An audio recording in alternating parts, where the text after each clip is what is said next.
Boas-vindas a vocês que estão nos acompanhando no canal Longevidade Cast. Nós estamos já há cerca de 1 ano e meio nesse trabalho, eu e meu amigo Clóvis Dáttoli, e já temos praticamente 30 episódios sobre o tema longevidade saudável. Já entrevistamos médicos, já entrevistamos especialistas financeiros, já entrevistamos até padre, ou seja, a gente tem um manancial enorme de informações. E hoje, Dáttoli, o que nós vamos tratar? Hoje nós vamos entrar na área física, que interessa tanto a gente, né? A gente fala tanto sobre chegar na idade avançada com autonomia, de forma ativa, e a gente sabe que esse lado físico é muito importante e fomos atrás de uma profissional especialista, que é professora. A Juliana vai estar aqui com a gente. A Juliana, então, é fisioterapeuta, professora, pesquisadora e coordena também na Universidade de Brasília, na UNB, o Observatório da Longevidade. Então, aqui o tema hoje são os problemas físicos comuns que podem impactar ou ajudar. Claro que a gente vai olhar sobre as diversas óticas, ajudar ou comprometer o avançar da idade saudável, né? Que é como a gente quer. Sem dúvida. Certo, Arnaldo? Então, certíssimo. É isso aí, volta para você. A gente dá o pontapé aí. Começando já com um tema muito, vamos dizer assim, delicado, que é a questão de quedas. Eu vi uma estatística recentemente que me deixou muito preocupado, que diz que a partir dos 60, 65 anos, se há uma queda e isso compromete fêmur ou eventualmente bacia, parece que cerca de quase 40% morrem em 1 ano e meio. Eu falei, poxa, será que é isso mesmo? Será que essa questão de quedas é tão assim, impactante assim para as pessoas longevas? Como você vê isso, Juliana? É isso mesmo. A pessoa que sofre queda, a pessoa idosa que sofre queda, geralmente é porque ela já tem uma condição de saúde já comprometida, já reúne ali vários fatores de risco intrínsecos e extrínsecos que predispõem à queda. E a queda, quando ela ocorre numa situação de fragilidade, em que a pessoa idosa ela tem uma baixa reserva funcional, ela geralmente é grave. É o que a gente chama de queda grave, que é quando a pessoa cai e ocorre uma lesão, seja uma fratura ou uma lesão de tecido mole, ou então ela não recupera a consciência e permanece no chão por muito tempo e não consegue se levantar sozinha. Então isso caracteriza a queda grave. E geralmente é essa pessoa que vai para o hospital e requer uma intervenção cirúrgica para reparação da fratura. E aí no hospital, essa pessoa com essa situação de saúde já prejudicada, com uma baixa reserva funcional, ela tende a ter um prognóstico e uma recuperação mais lenta e pode ficar mais tempo hospitalizada, sofrer consequências da própria hospitalização, como a predisposição à infecção pulmonar, à infecção de urina, que requer um tratamento com antibióticos e prolonga o tempo de hospitalização. Então, sim, quando essa pessoa tem alta hospitalar, ela acaba tendo um risco maior de ir a óbito no primeiro ano após a fratura e a queda. E outro dado importante, 60% dessas pessoas não retornam ao seu nível funcional prévio. Isso significa que ela vai depender da ajuda de outras pessoas para realizar atividades básicas de vida diária. Por exemplo, se alimentar, caminhar, ir ao banheiro. Então, realmente é uma situação que requer atenção, a queda na população idosa. Eu até, para complementar, já perguntava, até vou complementar até sobre você também, falar que a Juliana Pinto Martins, né? Com formação em Campinas, né? Veio de Campinas, está em Brasília atuando aqui no mundo universitário aqui há cerca de 3 anos, né? Então, feito isso, só para complementar em relação às quedas, perguntar, em termos de prevenção, né? O que é que você poderia dizer para que as pessoas possam, pelo menos, pensar em se prevenir em relação a isso? Isso, a prevenção ela é fundamental. É importante a gente pensar no risco de queda como algo que não pode ser neutralizado. Isso é uma questão importante. Então, todos têm algum risco de queda. Seja jovem, seja adulto, seja idoso. E esse risco ele pode ser maior ou menor em função de alguns fatores. Por exemplo, a própria saúde física. a presença de algumas morbidades como diabetes, pressão alta, a diminuição da massa muscular, da força muscular, problemas de equilíbrio corporal. Esses são fatores intrínsecos, que são aqueles que são do próprio indivíduo, tem a ver com a saúde dele, né?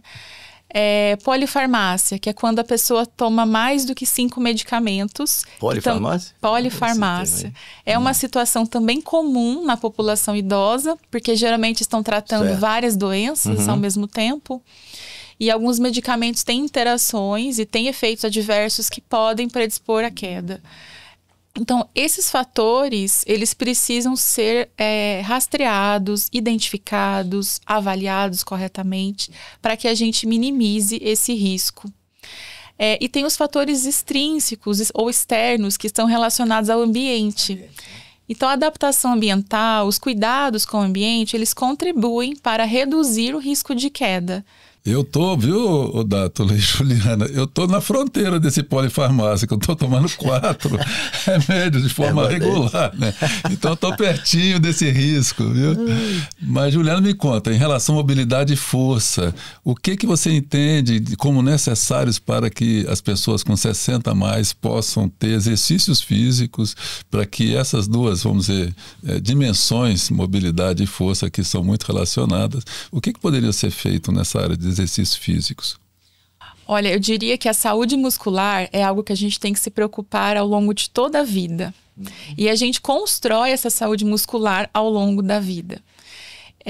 O músculo saudável e funcional, ele é um órgão responsável, por exemplo, pela regulação dos lipídios no nosso organismo, pela regulação da glicose, né? Ele tem uma participação no metabolismo que é fundamental para a gente prevenir as doenças crônicas que são incidentes na população idosa, entre outras, né? Então, cuidar da saúde muscular é fundamental, desde o início. E para cuidar da saúde muscular, tem 2 elementos que são fundamentais, que é a alimentação e o exercício físico.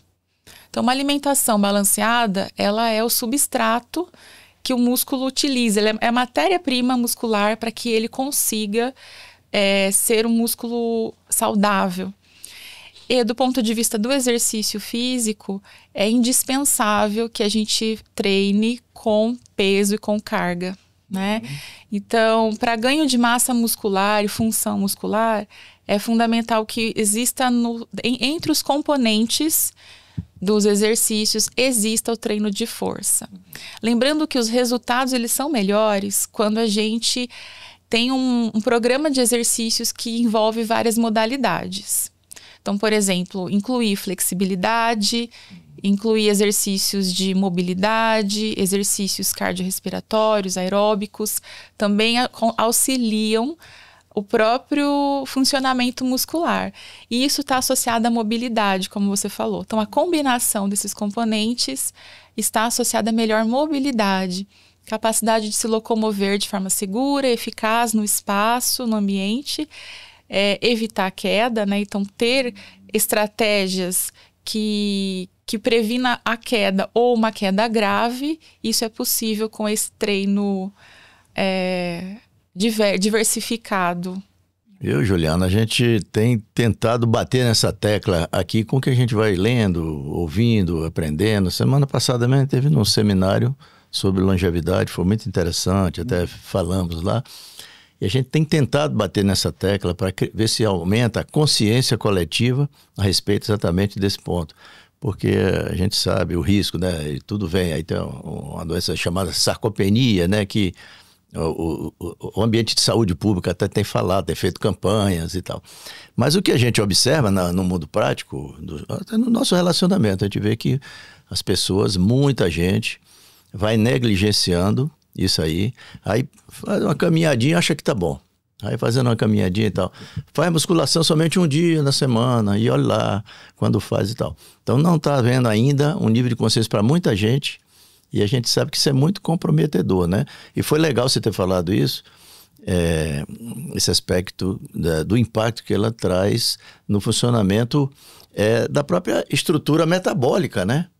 Geração, porque a gente tem, né, hormônios, e aí você já falou dessa essa coisa toda aqui, a engrenagem, está tudo conectado, e as pessoas eu acho que não se dão conta de que o exercício físico, que às vezes pensam, né, Arnaldo até já comentou aqui em episódio anterior, as pessoas que falam exercício físico, muita gente vai preocupado mais na parte estética, né? Então tá lá olhando a parte estética, mas a consciência em relação ao todo, ao funcionamento, que vem desde a prevenção de doenças, né? Como você mencionou. Então eu estou fazendo essa pontuação aqui, porque isso acaba sendo recorrente, e cada profissional que vem está reforçando isso, até os médicos de todas as especialidades, né? Virou unanimidade, a gente já disse, tem alguma unanimidade na área médica que não se discute. A primeira é essa daí. Evidência. Qualquer anamnese de qualquer especialidade médica hoje está incluído esse negócio de procurar saber se a pessoa faz atividade física regular, né? Então, acho que isso é um reforço aqui. Já que a gente quer contribuir para o envelhecimento saudável, a gente está batendo nessa tecla aqui, é de propósito mesmo, né? E foi muito bom essa sua resposta aí em relação a esse ponto, né? Não sei se complementar. Mas... Não, é isso mesmo. Agora, muitas pessoas não têm acesso à academia, né? E às vezes em casa ou no seu ambiente próximo, né? O que é que essas pessoas poderiam fazer, especialmente com relação a questões de parte aeróbica também, né? Como diz o Dátulo, às vezes só uma caminhadinha. Eu faço uma caminhada 2, 3 vezes por semana de, 2 quilômetros. Será que isso é suficiente? Ou é bom que tenha corrida? Quem ainda tem joelho que permita correr, né? Claro. Como você vê isso no ambiente para as pessoas que não têm acesso a academias de ginástica? Isso é fundamental. Ter espaços disponíveis, adequados e seguros para que as pessoas também tenham uma motivação maior para realizar é fundamental. Ajuda, né? Ajuda bastante. Porque assim, a gente precisa olhar essa perspectiva do indivíduo que não está consciente ou não entende a importância, mas também entender que existem barreiras que não favorecem essa prática regular, adequada do exercício físico. Mas é possível, sim, fazer em casa, em outros espaços, com recursos de baixo custo. Tem uma evidência recente que mostrou que qualquer exercício é melhor do que nenhum exercício, né? Então, assim, do ponto de vista da saúde física, a gente é recomendado, como eu disse, o treino resistido e que não pode faltar, mas ele funciona quando existe um treino aeróbico cardiovascular, como você falou, porque aí existe um metabolismo melhor. E é possível fazer caminhada, né? Então é encorajada, sim, a caminhada, a corrida, como você falou. E outras modalidades que tragam prazer para a pessoa. Natação, o ciclismo, né? Então, outros esportes que estão emergindo também, beach tênis. Então, depende muito da preferência das pessoas. Então, é importante fazer e não deixar de fazer a musculação. Né, e fazer outras coisas. Em casa, é possível adaptar o próprio espaço, é possível treinar com o apoio da parede, por exemplo, é possível fazer exercícios com uma cadeira, usando o peso do próprio corpo e adaptar alguns outros instrumentos que a gente pode ter em casa que possa ter um peso maior e aí a gente possa adaptar. Então é possível fazer a caminhada no quintal, se tiver um quintal, na quadra, se tiver uma quadra que é possível caminhar, aumentar essa intensidade gradualmente. Isso ajuda a se manter ativo e lembrando isso, que qualquer atividade é melhor do que nenhuma, porque o sedentarismo, esse sim, é um grande risco à saúde. Eu comecei, viu, Dátulo e Juliana, fazendo hidroginástica há cerca de 2 meses e me surpreendeu, porque, olha, é um exercício, parece que você está brincando na água, mas tem um efeito intenso. Às vezes à noite, fala, caramba, será que eu fiz tanto exercício assim? E não parecia, né? É interessante, porque não tem resistência, né? A água dá pouca resistência, vamos chamar, não tem impacto, melhor dizendo, isso, né? Então é excelente, não sei se vocês já fizeram isso, mas eu acho espetacular. Já fiz algumas coisas de ser, realmente, excelente. E, aliás, até porque tem um lado, acho que é muito psicológico também, que o contato com a água faz bem, né? Porque isso meio lúdico, né? Claro, isso tem vários aspectos psicológicos envolvidos aí no contato com a água, né? E isso tudo ajuda, eu acho que é uma boa. Mas eu queria só aqui reforçando, para você talvez arrematar essa questão aí dos exercícios, Lembrar, assim, tem muito especialista, muito profissional que vem chamando a atenção para melhor do que fazer isso aqui, fazer aquilo outro, etc., é a regularidade, né? Então, isso é uma coisa, né? Então, a regularidade tem a ver com, é o dever de casa, como a gente fala. É o autocompromisso, né? Autorresponsabilidade. Então, é aquela questão da determinação, do comprometimento, não é isso? É isso mesmo. Além da aparência, como você bem mencionou, que as pessoas geralmente associam o exercício ou qualquer prática de atividade física à manutenção da aparência física, muitas pessoas acreditam que o efeito é imediato e acabam desistindo muito cedo, né? Porque não sentiu o efeito que esperava do exercício naquele curto prazo. E o exercício físico, ele tem um efeito cumulativo a longo prazo. É uma construção, é isso que você falou, a regularidade, a constância é fundamental. Então, não deixar de treinar naquele dia é sempre uma vitória, né? E é cumulativo. E aí, se você passa uma semana sem fazer, é como se você voltasse a estaca zero. Né? E aí você começa de novo a acumular esses ganhos que muitas vezes fica mais evidente após 3 meses. Então, os primeiros 3 meses a gente chama de período de adaptação. Sua musculatura, suas articulações, seu sistema nervoso, sua circulação, todos os sistemas estão se adaptando àquela nova demanda, aquele novo estímulo. Então, não existe um ganho de massa assim a curto prazo, não existe um efeito tão expressivo nesse período. A partir daí começam os ganhos mais efetivos e eles vão se acumulando. Eu quero até complementar isso aí. É legal, a gente vai falando e as coisas vão surgindo, né? Vão vindo da memória, então a gente vai resgatando. Até pegar. Normalmente nós somos muito precipitados, né? De uma maneira geral. Eu vou dizer, eu sou um dos maiores defensores da fisioterapia para recuperação. Né? É outro estágio, né? Um estágio, você está com um problema e tal. Eu sempre me dei bem e comento sempre. Eu sou o maior propagandista porque é o que resolveu todos os problemas que eu já tive, tirando a yoga, essas coisas e tal. Mas, de uma maneira geral, problemas localizados. Fisioterapia. Agora, o que é que acontece? Estou amarrando com o que você estava falando. Eu noto o seguinte, eu mesmo já tive a ponto de desistir, fazer 6, 7 sessões e achar que não estava resolvendo, queria desistir. Lá para a 8ª, para a 9ª, eu dificilmente agora mesmo resolvi um problema sem precisar repetir. Com 10 sessões eu fiquei bom. Mas só fui ver o resultado efetivo depois da 5ª, da 6ª e tal. Ou seja, muita gente desiste antes, vai ficar com problema, talvez tenha um problema agravado, não é isso? Então, eu acho que a gente precisa realmente dessa disciplina, essa persistência, né? Eu acho que tem que estar presente, né? Com certeza, é isso mesmo. Tô me sentindo assim, a Juliana puxando minha orelha aqui, negócio de uma semana. Eu acho que muitos de nós temos realmente essa dificuldade de manter essa regularidade. Mas, Juliana, aproveitando que você também tem uma formação em geriatria, me fala, cuidadores de idosos, que a gente sabe que é um enorme desafio para eles em relação às pessoas. Não só, elas acabam ficando doentes muitas vezes e até, de certa forma, indo para hospitais primeiro do que quem está cuidando, né? Como é que você vê essa questão dos cuidadores em relação à parte física, estresse e mesmo às vezes até questões mais sérias como depressão e tal? A questão dos cuidadores na população idosa é uma questão fundamental na sociedade brasileira, no mundial, né, atualmente. Porque esses cuidadores, eles estão numa situação de extrema vulnerabilidade, como você disse, adoecendo precocemente, assumem o cuidado por volta da meia-idade, né? Na vida adulta e meia-idade, adoecem precocemente e muitos vão a óbito antes da pessoa cuidada. Por conta do desgaste. O principal problema é o desgaste físico e mental que o cuidado exige, né?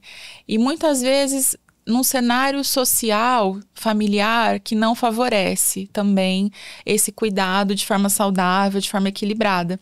Então, muitas vezes é uma mulher de meia idade, solteira ou divorciada, ou, né, que assume os cuidados já de forma, vamos dizer assim, compulsória muitas vezes, né? Porque na família ela é a pessoa que está, de repente, já aposentada, ou desempregada, ou não tem filhos. Então, é uma situação que se coloca, que intensifica esse desgaste. E acaba que ela presta o cuidado sem apoio, sem revezamento, sem conhecimento do que precisa ser feito. E aí começa a reunir várias situações que contribuem para a piora desse desgaste físico e mental. E aí acaba resultando nesses desfechos que você mencionou. E eu falo da mulher porque mais de 90% das pessoas que cuidam no Brasil é essa mulher. E ela tem um perfil muito característico. Ela tem esse perfil etário, ela tem esse perfil social, né, no contexto da família, eu diria. Tem cuidadores que são profissionais, são contratados para efetuar o cuidado, né, embora ainda não seja uma profissão regulamentada. Não é, né? Ainda não é. Mas esse cuidador familiar, ele faz isso sem recompensa, não só financeira, né, mas também é um cuidado que é feito gratuitamente e por vários olhares, por várias facetas, né? E isso tem sido discutido, assim, fortemente nos últimos anos. A gente tem tramitando atualmente a Política Nacional de Cuidados, que não é uma política exclusiva para a população idosa, ela engloba outros grupos populacionais que requerem cuidados, mas que é uma política que traz um apelo para as ações intersetoriais. Então, não só a saúde, mas o desenvolvimento social, a previdência e outros setores, vamos dizer assim, da administração, envolvidas nessa discussão de cuidado, né? Que apoio financeiro, que reconhecimento a gente poderia atribuir aos cuidadores para que esse cuidado não seja tão pesado, né? Então, tem se discutido, por exemplo, contar como anos para aposentadoria, alguns benefícios adicionais, assim, como em termos de transferência de renda mesmo. Imposto de renda, talvez. Isso, uma isenção no imposto, algumas coisas nesse sentido para... Disciplina de jornada, já existe alguma coisa sobre isso? De regulamentação sobre a jornada, já existe previsão sobre a jornada de trabalho do cuidador? O projeto de lei que tramitou e não foi aprovado previa a formação mínima, sim, previa os conteúdos básicos para que o curso fosse construído, a jornada de trabalho, o salário, o piso, sim, salarial, sim, né? Sim. Só que, infelizmente, essa política não passou. Não foi aprovada. Está no Congresso? É no Congresso isso? Ela passou em algumas instâncias e aí não foi aprovada. Então, ou seja, o que se tem hoje é um campo livre. É o que a gente sempre... É o que já tinha antes. Os cuidadores familiares sobrecarregados, a ausência de uma política, né, de um Estado ali presente para dar esse suporte. Juliana e Dato, eu estava me lembrando de uma estatística que me deixou muito preocupado. Uma situação no outro país que tem uma característica, talvez, de, vamos dizer assim, longevidade muito maior do que nós, né? Em que existem várias pessoas que têm dificuldade de cuidar dos seus pais mais velhos e que chegam à exaustão, ou seja, por conta de não ter acesso à medicação adequada, não ter acesso aos institutos de apoio a idosos, acabam chegando a um ponto em que eles praticamente não têm alternativa. Eles acabam, de certa forma, chegando a situações extremas, até com relação a vias de fato mesmo, com os idosos e com eles mesmos, né? Isso me imagino que seja em função não só de uma cultura que é muito ligada a estar próximo dos pais e tal, mas que no Brasil não vai ser muito diferente disso, não. Como é que você vê isso, Juliana? Eu vejo como bastante preocupante, porque a gente está falando de um país rico, que tem uma estrutura melhor que a nossa em termos de instituições, e que a própria cultura relacionada à pessoa idosa, ela é diferenciada em termos de valorização, de respeito. E nós não temos essas instituições que estão sobrecarregadas lá com eles, né? Então, eles têm instituições de longa permanência que estão com filas enormes e que não estão conseguindo acesso. E nós nem temos essas instituições. No Brasil, a gente tem uma variedade muito grande de políticas locais, né? Então, municipais, estaduais. E, assim, alguns municípios essas instituições existem e estão sobrecarregadas, estão superlotadas e tem toda uma questão de regulamentação, vigilância, mas tem locais que elas nem existem. Então, isso é um sinal de que as famílias, assim como está acontecendo no Japão, as famílias tendem a ficar cada vez mais sobrecarregadas. E essa família está mudando, né? Está mudando de composição, está mudando de características, aí já tem alguns anos. Então, é uma família que tem menos filhos, tem menos pessoas disponíveis para cuidar, que é um pouco diferente de algumas décadas atrás, né? E essa família, ela é criminalmente responsabilizada se ela negligencia o cuidado. Então, no Brasil, a gente tem uma situação que a gente pune a vítima, né? Vítima dessa falta de suporte que está acontecendo. Tem vários comprometimentos aí, né? Primeiro que a gente imaginar que nos idosos um percentual grande e que vem crescendo, isso é no mundo todo, mas é a olhos vistos aqui no Brasil também, as pessoas vão ficando mais idosas, um percentual grande vai entrando em quadro demencial, o que aumenta a necessidade de cuidado, mas aumenta a especialização do cuidado, ainda tem essa, e o controle emocional, né, e financeiro de quem vai administrar uma situação dessa. A gente conhece situações de pessoas, né, que a gente conhece e sabe, passando por um problema desse, sabe que não é fácil. Mas a reflexão que fica aí é exatamente isso, né, um país com a estrutura, tipo, pensar no Japão, tá, passando por esse processo. Aqui no Brasil, que tem uma outra realidade, né, bem distinta. O que é que pode não estar acontecendo aí ou nos esperando para um prazo curtíssimo, considerando a evolução que vem dos idosos, né, em relação às pessoas mais lá, até porque eu lembrei de um outro fator comprometedor também, que é da realidade das mulheres. Normalmente as mulheres eram as guardiãs, ficavam em casa, essas situações todas administradas por mulheres. Isso, claro, vem modificando, esse quadro vem sendo modificado.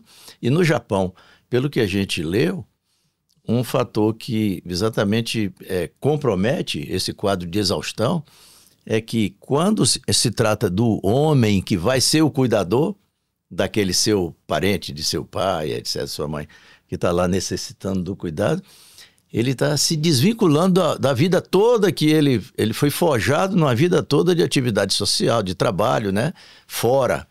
Aí ele vem, se recolhe, vem para fazer um outro papel que ele não estava preparado para isso.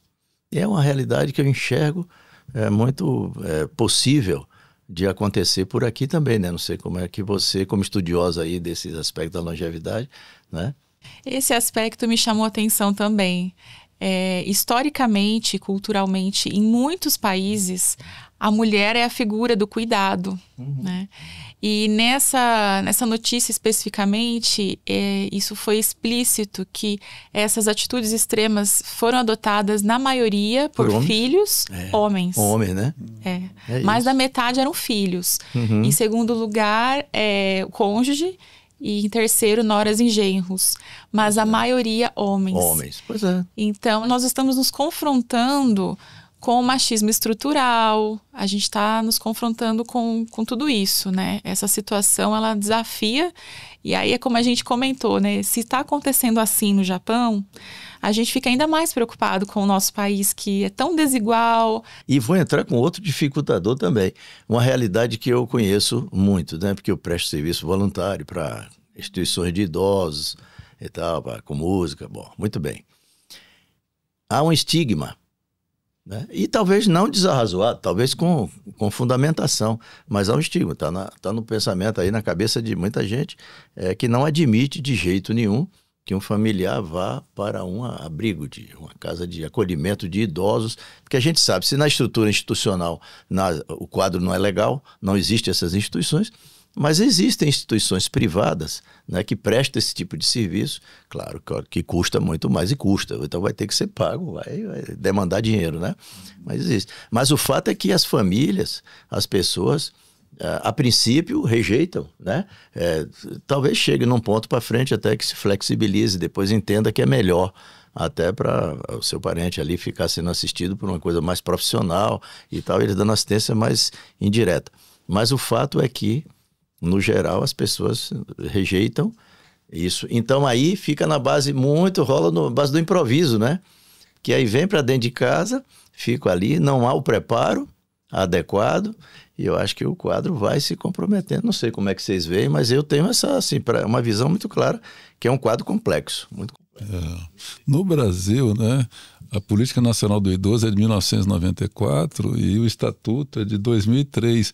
Mas teve alguma evolução institucional que você entende que melhorou a situação do idoso? Nós evoluímos pontualmente em alguns aspectos, né? Não dá para dizer que a gente não evoluiu nada. Eu acho que crescemos em alguns aspectos, mas muito desproporcional em relação à necessidade e à importância dessa política.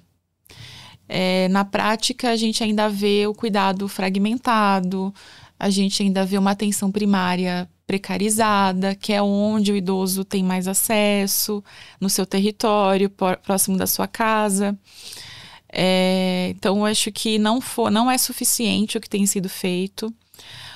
A pessoa idosa, ela acaba se beneficiando de muitas políticas específicas e gerais, vou dizer assim. Então, por exemplo, o programa Farmácia Popular não é uma política para a pessoa idosa, mas o idoso utiliza muito e é importante para ele. O programa Melhor em Casa, né, que oferece atendimento, internação hospitalar, outro tipo de atendimento no domicílio para casos graves, casos de final de vida, situações assim. O idoso se beneficia também, mas ele é um programa que atende pessoas com problemas neurológicos, problemas respiratórios graves, que precisam de ventilação. Então, quando a gente fala, olha, tem isso, tem aquilo, a gente precisa ver se essas coisas foram pensadas e planejadas para a pessoa idosa ou no contexto do envelhecimento, e também se esses profissionais estão sendo capacitados para atender, por exemplo, o idoso que tem um problema neurológico ou respiratório, mas que tem demência. Né? Um idoso que tem delírio. As pessoas sabem o que é delírio, né? Como lidar, como manejar isso em domicílio. Então, falta muita essa capacitação, essa formação, diria formação, porque vem lá da formação básica, da graduação, que até é uma das bandeiras da política, que seja obrigatório os conteúdos nas faculdades, nos cursos de saúde, sobre envelhecimento, sobre longevidade, geriatria e gerontologia, que ainda não é no Brasil obrigatório. Então, a formação profissional está muito precarizada. Isso é também um item na política que não avançamos, tá? Por exemplo. Então, é importante essa integração. E a questão da pessoa com Alzheimer, né? Da pessoa com demência. Como você disse, é uma pessoa que requer cuidados especializados. Exige um conhecimento, exige uma equipe multiprofissional. Então, não é só um médico, não é só um geriatra que vai dar conta, né? Nem um fisioterapeuta, enfim. Requer mesmo um cuidado multiprofissional, interdisciplinar, e que custa mais. Requer uma estrutura também de atendimento. As instituições, né? Você falou sobre as instituições, eu vou comentar um pouquinho sobre isso, porque essa semana eu li uma frase assim, sobre isso, né? Sobre a questão de abandonar em instituições. E aí a frase era assim, tem idosos abandonados dentro de casa. Uhum. Né? Então, uma instituição regulamentada, né? Sanitariamente adequada, vamos dizer assim, do ponto de vista sanitário, que isso é um problema no Brasil também, né? E pública, com equipe preparada para oferecer apoio, suporte, abrigo, é fundamental. A gente precisa desconstruir essa ideia de instituição como abandono, sinônimo de abandono, sinônimo de precariedade. tem que punir, tem que sim fiscalizar as que estão nessa situação, né?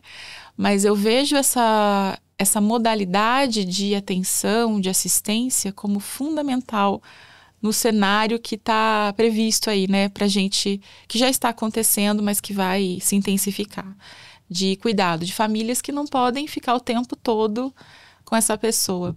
Um local onde ele possa ir de manhã, passar o dia, descansar, realizar atividades e retornar para casa à tarde, né? É o centro-dia, que é uma estratégia extremamente importante nesse cenário. Acho que é uma boa alternativa.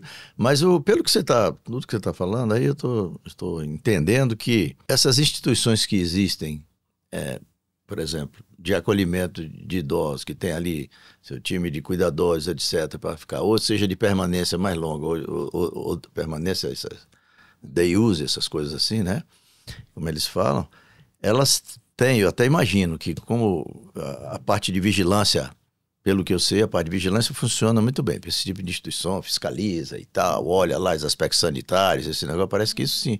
Mas em relação a uma base, parâmetros básicos de preparação profissional, esse negócio, não há uma disciplina, não há uma legislação que padronize isso, quer dizer, cada uma vai funcionar de um jeito, do seu jeito lá, é isso, né? Em termos dos profissionais que estão atuando, a equipe mínima, é isso, né? É isso. Infelizmente, essa é a realidade ainda, né? Isso, não tem uma legislação que obrigue, por exemplo, a ter um fisioterapeuta. É necessário que tenha um médico, né? E esse médico ele não precisa estar lá o tempo todo, ele fica sobre aviso, né, muitas vezes. Então, a maioria das instituições funcionam assim, com um geriatra que vai fazer as consultas regularmente e fica sobre aviso em caso de emergências. Mas não tem... Geralmente, existem cuidadores contratados, alguns casos são técnicos de enfermagem, enfermeiros, né? Tem instituições que profissionalizam melhor o seu quadro funcional. Tem nutricionistas, fisioterapeutas, geralmente, que vão atender 2, 3 vezes na semana, não fica na instituição, né? Não é um contrato formal ou fixo nessa instituição. Então, essa organização de trabalho, ela também é importante para o cuidado e para os profissionais. Porque é isso que vai aliviar um pouco, né? Essa situação dessa crise, né? Desse caos que está aí, né? A partir do momento que a gente enxergar que essas instituições estão adequadamente preparadas, né? Vão dar muito mais conforto e as famílias vão ficar mais à vontade para poder tirar esse problema de dentro de casa e fazer uma coisa mais profissional, de melhor cuidado. Para quem tem acesso, né? Eu estava vendo uma estatística do Ministério dos Direitos Humanos que dobrou o número de abandono de idosos e que, na verdade, é crime, né, no Brasil, né? Chega até a detenção.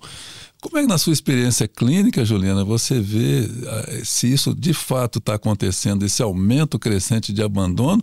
E o abandono, imagino, como você disse, até na própria casa, né? Qual a sua experiência nessa área? A gente tem atendido pessoas que têm famílias, né? Que, por exemplo, o idoso mora num quartinho no fundo da casa e a família mora na casa da frente. E parece um cárcere, assim, a situação da pessoa, né? Então, a família vai lá, leva comida, a pessoa vai lá, né? Entrega um cobertor, sim, e a pessoa não sai do quarto, não tem atividades externas. E muitas vezes não é por limitação física ou de saúde, né? Então, existem essas situações de prisão domiciliar, de excesso de preocupação. Existem situações de familiares que fazem uso de substâncias ilegais e que, né, tem também outras dificuldades, saúde mental, problemas de saúde mental, problemas psiquiátricos. E isso em domicílio, isso na minha experiência comunitária. Então, a gente visitou famílias que tinham essas situações, assim. Eu não tenho conhecimento se isso está aumentando no Brasil, assim, do ponto de vista estatístico. A gente imagina que sim, porque essas demandas estão aumentando. E cada vez mais as famílias têm menos condições de cuidar. Então, geram situações de negligência, abandono e violência. Porque a violência contra a pessoa idosa, ela surge nesse contexto. quando ela é familiar, né? Ela surge num contexto de que muitas vezes a família ela é vítima de uma situação. Ela está sobrecarregada e ela não tem recursos para lidar com aquela situação, né? Alguns casos, sim, é criminosa, vamos dizer assim, é mais criminosa por, enfim, mau caráter, né? Alguma situação assim, ou um preconceito de fato. Mas a gente vê, assim, muitas situações de agressões físicas ou psicológicas, que é muito comum, por conta dessa sobrecarga. Então a gente cria uma situação que é criada, né, e que não é solucionada, que estimula a violência. E já presenciei situações em hospitais, em alguns momentos da minha vida profissional, que o idoso ele é internado para tratamento, ele faz o tratamento e na hora da alta não tem acompanhante. Olha. E ele não pode receber alta sem acompanhante. A gente não pode deixá-lo na porta do hospital, né? E nesses casos, a assistente social aciona uma instituição para fazer o acolhimento dessa pessoa de forma temporária, né? Tentando fazer uma transição, tentando localizar familiar, amigos, vizinhos que possam oferecer algum apoio. E isso era frequente. Foi numa enfermaria geriátrica em São Paulo, e isso era bastante frequente. Isso há uns 10 anos atrás, tá? Então, nos serviços de saúde, esse abandono tem acontecido e a instituição tem seus procedimentos, né? A gente precisa acionar conselhos e assistência social, buscar os benefícios que a pessoa tem direito para conseguir direcioná-la. Mas legalmente, a família, ela é a responsável. Sim. E responde criminalmente. Pois é, tem enquadramento legal, inclusive, mas não é bastante, né? Não é, não. Eu queria voltar para a questão dos aspectos físicos, para a gente ir dando uma amarrada nisso, né? Até pegar a sua experiência e formação aí da professora Juliana. Te perguntar o seguinte, em relação aos problemas físicos, assim, o que são mais comuns, né, nas pessoas idosas? O que é que você poderia destacar? E como a fisioterapia pode ajudar nessas situações? Bom, com o processo de envelhecimento, do ponto de vista fisiológico, a gente tem redução de algumas funções em todos os sistemas do corpo. Então, tanto do ponto de vista músculo-esquelético, cardiovascular, neurológico, existem alterações que geralmente não causam tanto impacto funcional. Então, a pessoa consegue viver normalmente sem sentir esses impactos. Alguns processos patológicos são mais frequentes nessa idade, com o avançar da idade, né? Em função da soma dessas alterações fisiológicas, de uma herança genética e da exposição ao ambiente. Então, quanto mais a gente vive, mais exposto a gente ficou a poluentes, à alimentação, ao sedentarismo, a todos os fatores que são externos também, né, a nós. Então, algumas condições, por exemplo, o diabetes é uma condição frequente, as alterações da pressão arterial também, então a hipertensão arterial é uma condição bastante frequente. E as situações que mais causam morte no Brasil, por exemplo, a mortalidade ela é maior em função de doenças cardiovasculares. Essas doenças são o derrame, né, o acidente vascular cerebral e o infarto agudo do miocárdio. São doenças também associadas ao envelhecimento e a fatores comportamentais como os hábitos de vida, certo? E o câncer. Câncer e as doenças cardiovasculares, eles ficam empatados ali em primeiro lugar em causa de morte no Brasil e está associado também à idade, ao envelhecimento e aos hábitos de vida. E do ponto de vista mais funcional, físico-funcional, na fisioterapia, como a gente retomando, né, a gente aborda muito a questão da saúde muscular e da saúde óssea, além das outras questões também. Mas é mais frequente a gente receber, por exemplo, pacientes idosos que caíram, ou que tem risco de cair, ou que está apresentando fraqueza muscular, ou que tem dor, né? Então, a dor também é um motivo que geralmente é o motivo pelo qual o idoso chega a gente, né? dor, fraqueza e, enfim, queda. E aí tem a questão da sarcopenia, que é uma doença muscular importante, que está incidindo bastante nessa população, e que a gente tem os recursos que contribuem para superar todas essas condições, né? Então, a fisioterapia, ela não é uma técnica, né? Ela é uma profissão, é uma área que dispõe de muitos recursos, de um repertório amplo de recursos, que tem como objetivo promover, aprimorar ou estimular a capacidade funcional desse indivíduo para que ele tenha independência e autonomia. Assim como recuperar essas capacidades, né? Então, a gente tem um trabalho de manutenção, de prevenção, mas também de recuperação e reabilitação, com foco na autonomia e na independência. E aí, o leque de recursos, ele é bastante amplo. Mas o principal é o exercício físico. Me conta uma coisa, Juliana, com relação ao convívio social. A gente sabe que uma das coisas mais importantes é a questão dos vínculos afetivos e os vínculos sociais, né? Na sua área, você vê alguma iniciativa assim, em que congrega diversos idosos para fazer exercícios juntos, de tal maneira que, além da parte física, fisiológica, tem também a questão do convívio, que traga aí algum benefício na longevidade deles? Sempre. É o que eu mais faço, são os grupos. Né? A minha experiência profissional hoje, e profissional no sentido da formação dos estudantes, no estágio, na atenção primária, na UBS, né, na Unidade Básica de Saúde. E a principal ação que a gente faz são os grupos, né? Então, assim, porque a demanda é grande, o espaço é pequeno, o recurso, às vezes não tem recurso para atendimentos individuais, mas também porque é efetivo. Principalmente porque é efetivo. Então, nos grupos, a gente tem grupos de atividade física para pessoas ativas e saudáveis, para que elas se mantenham ativas e saudáveis, certo?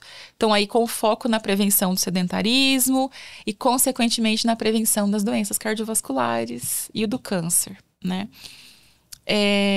Grupos de prevenção de quedas, por exemplo. Então, a gente seleciona, a gente rastreia, classifica risco de queda e inclui nesses grupos aquelas pessoas que se beneficiam de um treino de equilíbrio mais específico, por exemplo. E aí a gente faz isso no circuito e tem esse benefício de otimizar equipe, otimizar recursos. Mas a questão social, ela é a base. Eu digo para os estudantes assim, muitas vezes o idoso ele vai por causa da doença, ele vai por causa do problema e ele vai por causa do exercício. Só que o que mais está presente no grupo e o que está fazendo é a cola, né? O que une esse grupo. O pano de fundo ali é o convívio social. Então, nesses grupos, Arnaldo, eles organizam bazares, eles organizam viagens, eles combinam de se encontrar num culto, numa missa. Então, eles se encontram ali, compartilham experiências, compartilham dores e favores. E isso contribui para o suporte social, que é essencial, é um outro capital importante, né? Se eu fosse resumir 2 capitais importantes na velhice, eu diria massa muscular e suporte social. Socialização. Isso é fundamental. É fundamental. Juliana, eu vou aqui dar um último ponto, assim, para a gente, né, talvez caminhando mais para o final. O que eu gostaria de ouvir, porque muita gente até fica em dúvida, e a gente sabe que está muito em voga agora, muito atual, a prática de atividade de pilates, de um lado, né? Eu mesmo sou adepto de pilates. E a acupuntura, que eventualmente também, a qual eu recorro também, como atividade terapêutica, inclusive para problemas até estruturais mesmo, até problemas mais fisiológicos e tal, né? A acupuntura vai longe também, né? Então eu queria ouvir da sua experiência, da sua visão, essas duas, se realmente contribuem, se são importantes e se teria alguma observação em relação a pilates e a acupuntura. Sim, são 2 recursos importantíssimos para a saúde. Tem efeitos e tem indicações diferenciadas. E mesmo as indicações, elas podem ser personalizadas, vamos dizer assim, né? Elas precisam ser analisadas no contexto do paciente, do usuário, da pessoa mesmo. Então, por exemplo, Pilates é bastante utilizado para ganho de flexibilidade, ganho de força muscular, ajustes posturais, tem vários outros benefícios. Equilíbrio. Então, é uma atividade bastante potente, com muitos benefícios, poucas contraindicações, né? Então, é uma atividade que é altamente recomendada. Tem tido efeitos positivos, por exemplo, em relação à dor lombar. As gestantes se beneficiam bastante do Pilates em preparação para o parto. E a população idosa também, por conta do equilíbrio muscular e toda essa questão que a gente comentou. Então, é fundamental, acho que é uma prática que tende a ser prazerosa, tende a trazer um pouco de ludicidade também, e às vezes até para uma pessoa que tem dificuldade de ir numa academia, fazer musculação, muitas vezes o ambiente não é muito agradável, no Pilates ele encontra uma forma de se exercitar de uma forma mais agradável. Então, isso envolve a experiência da pessoa, né? Não é só sobre efeitos e evidência. É a junção da melhor evidência com a experiência da pessoa e do profissional. E é isso que faz a técnica ser popular também, né? E contribuir. E a acupuntura, ela tem tido bastante resultado em relação à dor crônica, melhora do sono e o alívio do estresse, da ansiedade. Então, eu acho que é um recurso bacana. É importante a gente recorrer em alguns momentos, mas entendendo que não é todo mundo que vai se adaptar ou que vai se beneficiar, né? Mas do ponto de vista da ciência, tem resultados positivos, sim, para alguns desfechos, algumas coisas que são importantes para a nossa qualidade de vida, né? Inclusive, ela está bastante associada de forma secundária à redução do consumo de medicamentos, por exemplo. Então, isso acaba tendo uma repercussão a longo prazo e uma melhor qualidade de vida. Informações super interessantes, né? Tem uma última questão, depois até para deixá-la à vontade, para deixar um recado, uma mensagem que você acha interessante. Com relação a dores, né? Você disse que grande parte dos idosos que chegam é em função das dores. Existe uma espécie de sinal de alerta que você entende necessário para que já previamente o idoso já comece a acender um sinal amarelo com relação a dores que possam trazer malefícios para a sua saúde? A dor na pessoa idosa, ela pode ser decorrente de várias condições, né? Pode ter várias outras condições de base que estão causando essa dor. Não é natural, isso é importante reforçar. Não é porque é idoso, está envelhecendo, que é normal ter dor muscular, que é normal ter dor no ombro, na coluna, no joelho. Não, a dor ocorre porque existe alguma condição, né? Pode ter uma lesão estrutural ou não, mas existe uma inflamação, existe um processo que está acontecendo ali que precisa ser investigado. Tem outras situações que podem não ter uma lesão específica, por exemplo, a fibromialgia, né? Que não tem uma lesão em estruturas, mas que tem uma questão imunológica, tem uma questão de estresse, uma questão psicológica envolvida também, e que é uma dor real, mas é uma condição que tem tratamento e que tem uma abordagem adequada.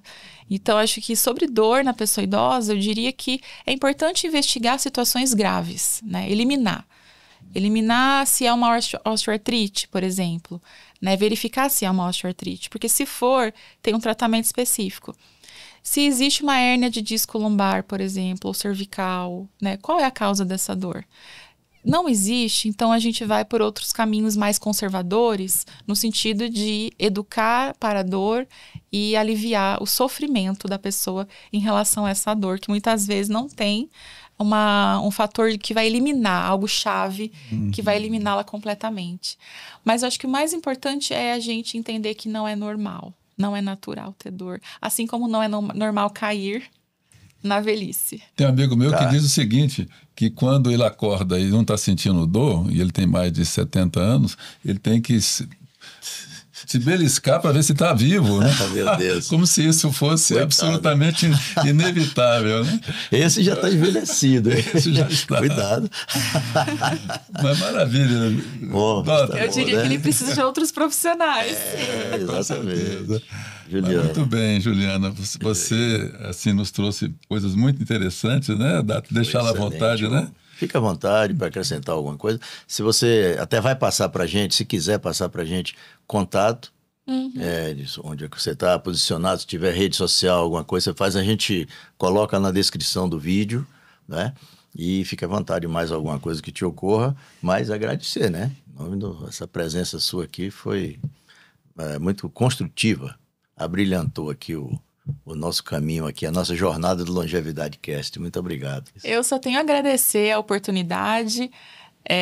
Para a gente é sempre importante trazer conhecimento, socializar, disseminar conhecimento sobre esses temas que a gente vem estudando, vem pesquisando. E eu acho que esse espaço ele é muito oportuno, muito enriquecedor para isso. A gente quer comunicar, né, o que a gente aprende e o que a gente está investigando e o que está mais claro, o que não está. E eu acho que a gente discutiu pontos aqui muito importantes mesmo.